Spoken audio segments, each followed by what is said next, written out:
Great to welcome in Bluffton State Representative Weston Newton. We are taping this on a Monday because Tuesday, when you are likely to see this, Representative Newton, Chairman Newton, will be busy as the legislative session begins in Columbia.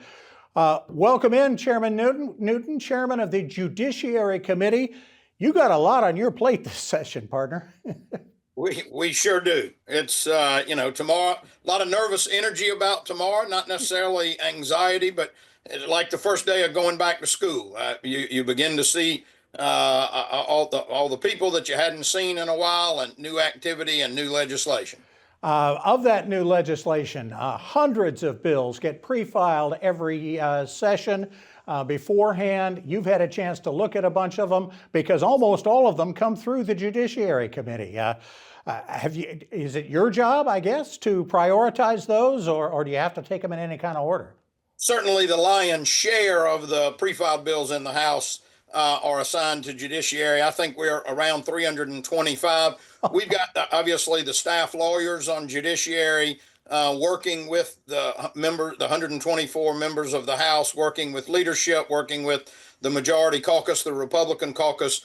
We try to identify what the priorities are and the order in which those bills will come up for hearing through the subcommittees. All right. What's the big issue that you, as a member of the legislature, think you're going to be dealing with, or the couple of three big issues this spring? Well, I think the legislature as a whole, the big ticket items are going to be energy generation and promoting that in South Carolina. We've got some challenges regarding capacity to generate electricity that need to be addressed fairly quickly.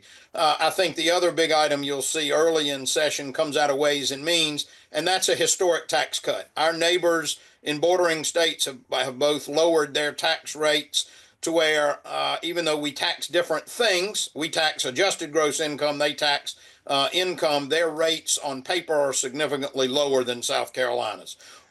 There is a goal to lower the rate from the two rates of 6 and 6.2 in South Carolina today to around the 4 or 3 rate flat. Okay.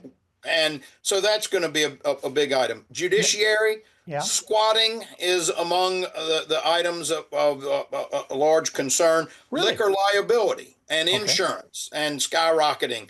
That we didn't get that past the Senate last year, even though it passed the House.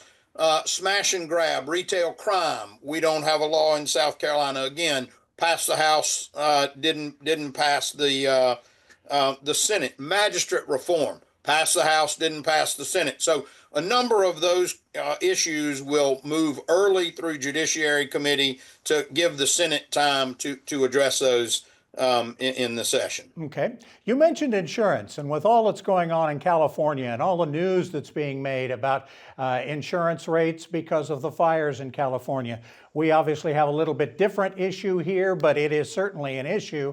What can the state legislature do about hurricane and flood insurance here in South Carolina?